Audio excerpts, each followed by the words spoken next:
Welcome to this short teaser of a rock physics course that will be hosted by Rock Physics Technology.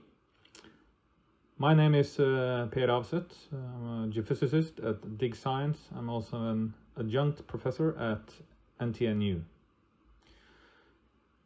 Let me start with this overview over a few important points about how technology in our industry have changed drastically over the last few years that have made the application of rock physics and quantitative interpretation even more applicable and useful, especially for de-risking of prospect, but also applied to reservoir characterization during development and production.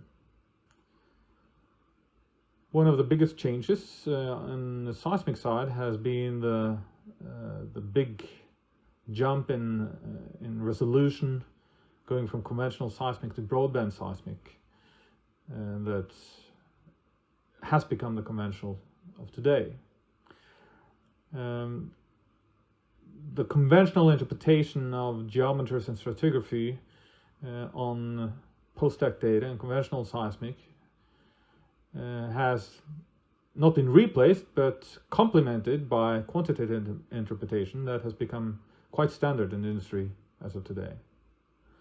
Another interesting change that has happened on the Norwegian shelf in particular is the fact that we have drilled most of the obvious structural highs with four-way and even three-way closures, and we need to be looking for more subtle traps with stratigraphic components. These are more difficult to see with just using conventional techniques, and quantitative interpretation will be even more important.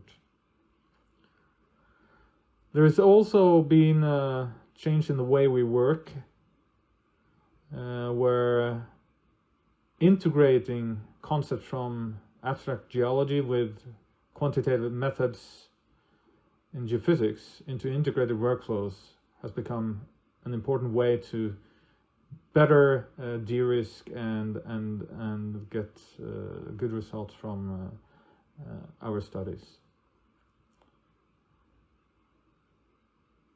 Traditional best practices also needs to be replaced into new ways of thinking. We need to think out of the box, come up with new play models, and rock physics could play an important role in this process as well.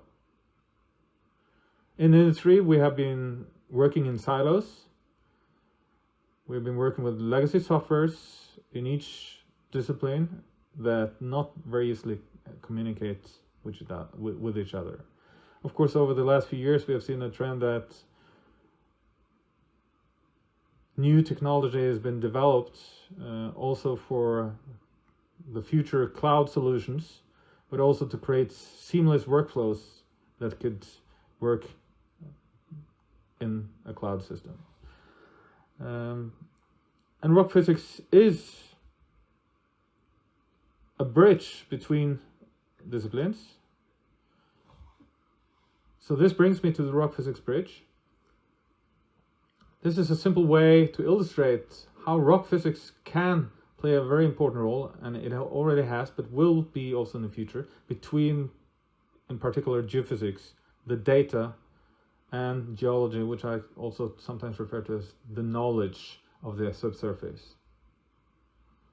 So the rock physics, we have a lot of models, and of course, we know that geology is very complex. There are many parameters, there's huge complexity, large variability, whereas on the geophysics side, on the data side, we often have very few observables, and there are limitations in the resolution, and there is artifacts and noise in the data. So, of course, when we work with rock physics and trying to go from the geophysical data and say something about the geology, we need to make models that, of course, have some simplifications and assumptions, not to say many unknowns. But by integrating geology and geophysics, we can better constrain this problem, and of course the goal at the end of the day is to be able to apply these rock physics tools to predict and characterize the reservoirs But we need to avoid pitfalls, we need to honor uncertainties, and try to reduce the impact of errors. And hopefully we could create reliable results that can be used in de-risking or characterization of our reservoirs.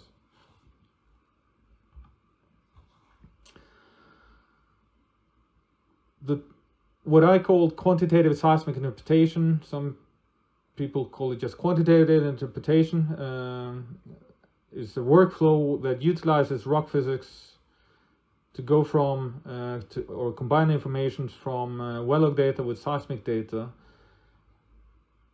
to predict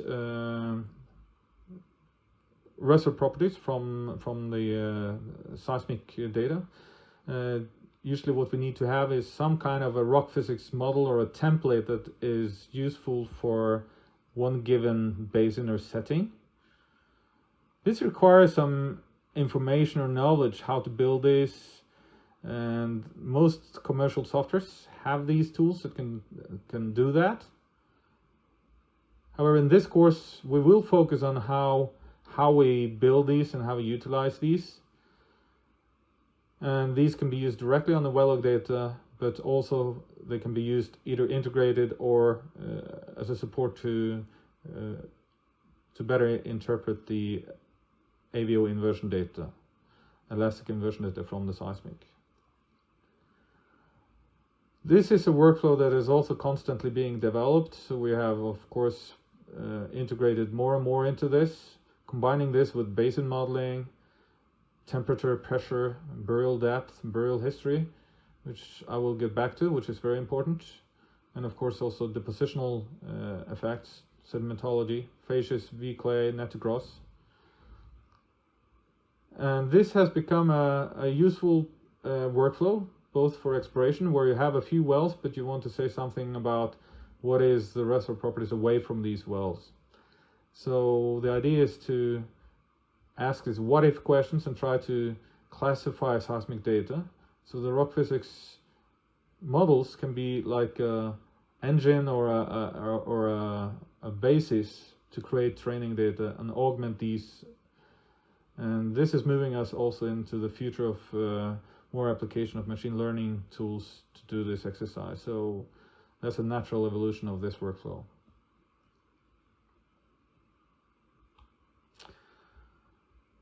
I'd like to start considering the rocks that we look at from the very beginning of their deposition. So what we see in the seismic today actually reflects the history of the rock all the way from the time then when the sands or shales were deposited in either continental environments or in marine environments. The rock physics properties will be reflecting what has happened in between those two, from the depositional porosity to compaction, burial, and maybe even tectonic uplifts. So you see here in the upper right, you see the seismic section with two seismic anomalies. They're at about the same burial depth. However, they have different age, and it turns out that the rock physics properties of these will be very different. And this is something we need to take into account. We need to honor this. So we need to know the age, we need to know what has been the burial processes for these two before we can say anything about the expected seismic signatures of these, whether they're filled with hydrocarbons or brine. So if you look at these two, the green one, the B, is, let's just assume that's a Cretaceous reservoir that was deposited maybe 110 million years ago. And it was buried to some depth, but it was never deep enough to chemical or to undergo chemical compaction. So it's still a loose sediment or a loose sand. Whereas the older rock, what we can call the prospect A here, is let's say it's a late Triassic event, and it was deeply buried, and it was also deep enough to temperatures that were high enough to cement the rock. So that rock is much stiffer, and even though it's uplifted and today is slightly shallower, because of this burial history, it's actually much stiffer. And this is something that we can include in the modeling to honor these processes. I like to say that the rocks have memory. So that's where the rock physics models come in, and we need to combine these with diagenetic models or compactional models. And we have a suite of these models that we can also use and combine them with rock physics. Again, showing the importance of integrating across the silos. In this teaser, I'm not going deeply into equations, but just a very simplified version of Gassman fluid substitution, which is a very important equation in rock physics. It's to say something about what happens if you replace the pore fluid inside the porosity of a rock. And when we use this equation, we can say something, we can actually model the expected fluid sensitivities. Let's say if we plot it versus VPVS ratio versus acoustic impedance, we will see that the soft sand in prospect B will have a much larger fluid change or sensitivity to the hydrocarbons than in the prospect A. And one of the key parameters is the pore compressibility, which again will be strongly affected by the diagenesis. So if this number is small, the fluid sensitivity, the effect of the K fluid in the same denominator will have a much larger impact than if the K porosity is large.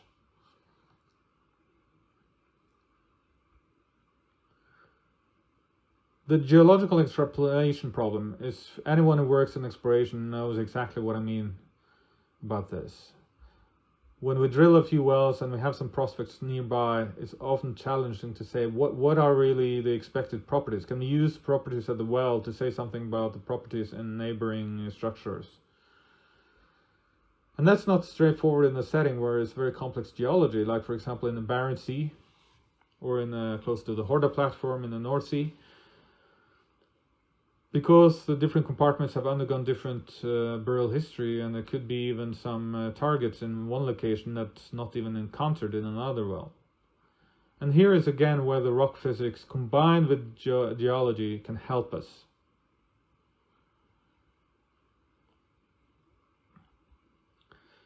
So we have made these tools where we can link rock physics with compactional modeling, and this is just showing a simple exercise where I have these 5 upper panels is showing from the left the burial history. So this is for a given target. I'm just showing sort of through time, what are the properties evolving through geological time.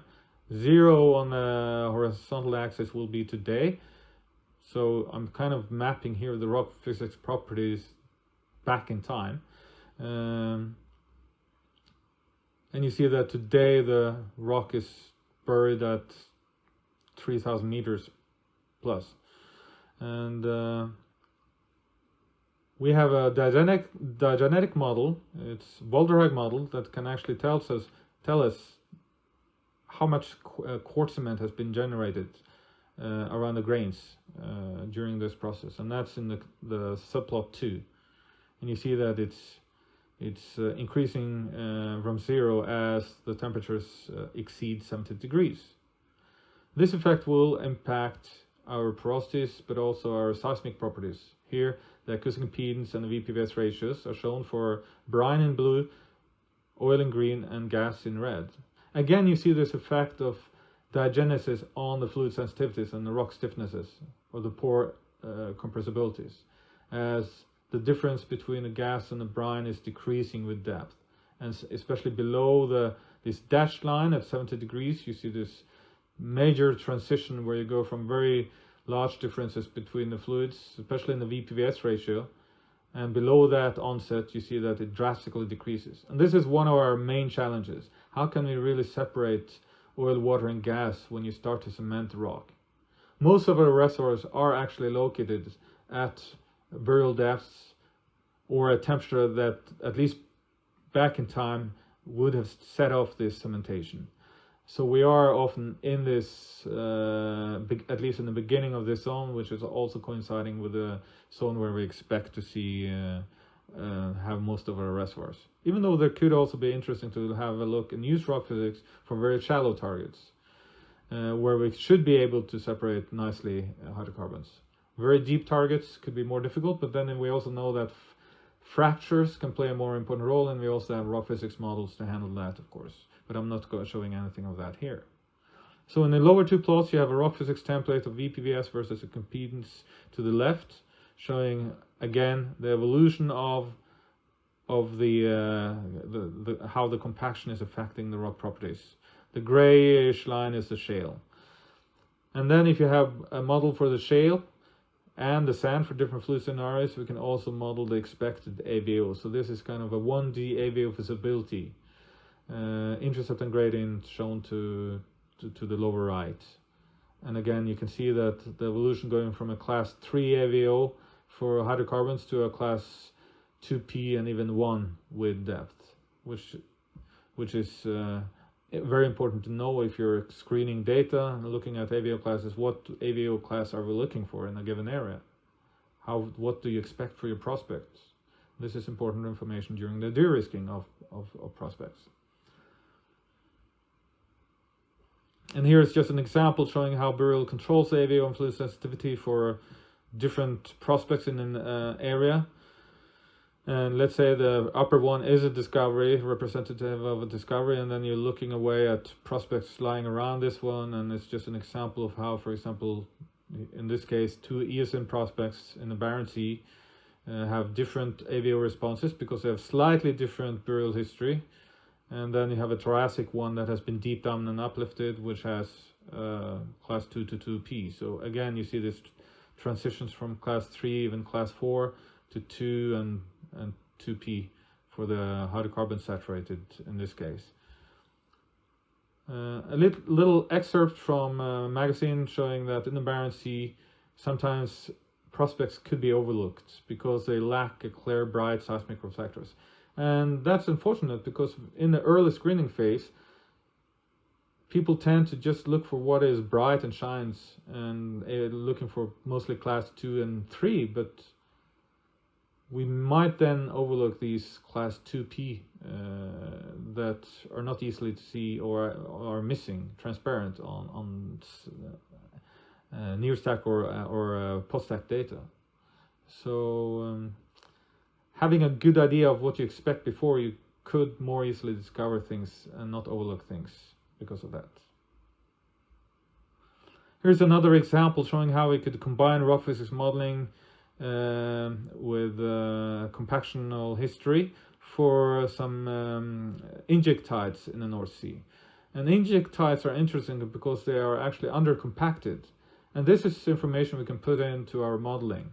Again, we have 5 displays from the left, upper left, gamma ray, and you see the blue zone is an injectite of Palestine, and you have a mother bed below in yellow, and you have the Lista shales in green above. And you have the porosity, and note that the porosities are much higher in the injectites than in the mother bed, and it's approaching 0.4 or 35 to 40% porosities in these injectites. And of course also the seismic properties will be affected by this. And this is something we can include in our modeling.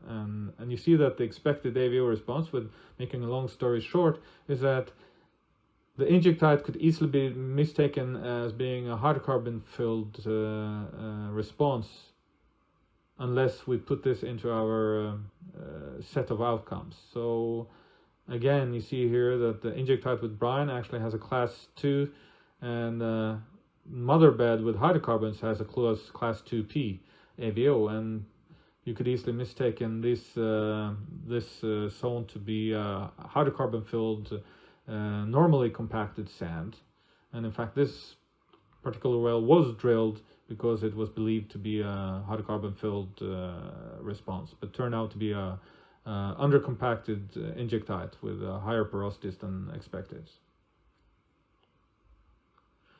And of course, this, as I said, rock physics can also be used to generate training data and be used in a QI workflow to classify. These are things we've been working on for a long time.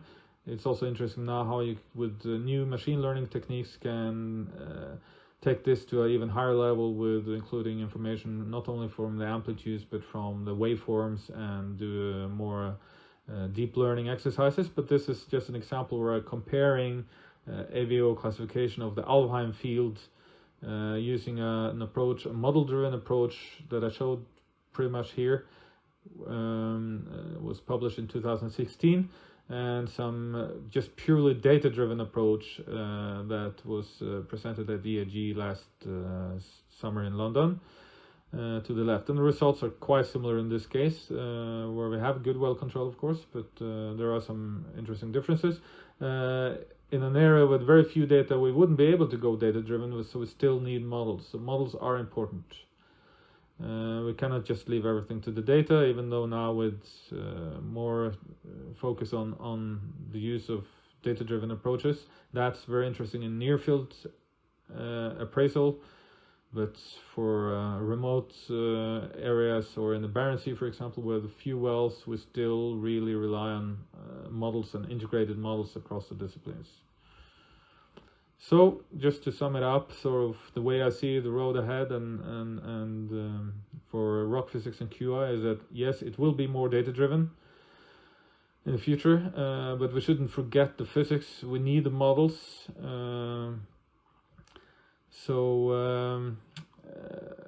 I think we also see more integration and of workflows.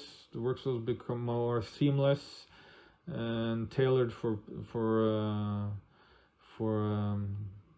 different purposes, but that you can work across the disciplines also in the software mode. And so there is not really a software for this and a software for that, but everything is talking to each other, and data can be integrated across.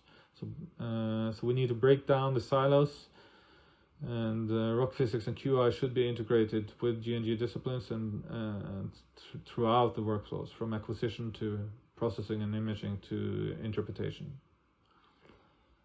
And of course, we are seeing now there's a revolutionary trend of cloud technology, and more and more we will see these nifty platform agnostic tools that will arise, and rock physics, an application of that will be an important part of these algorithms,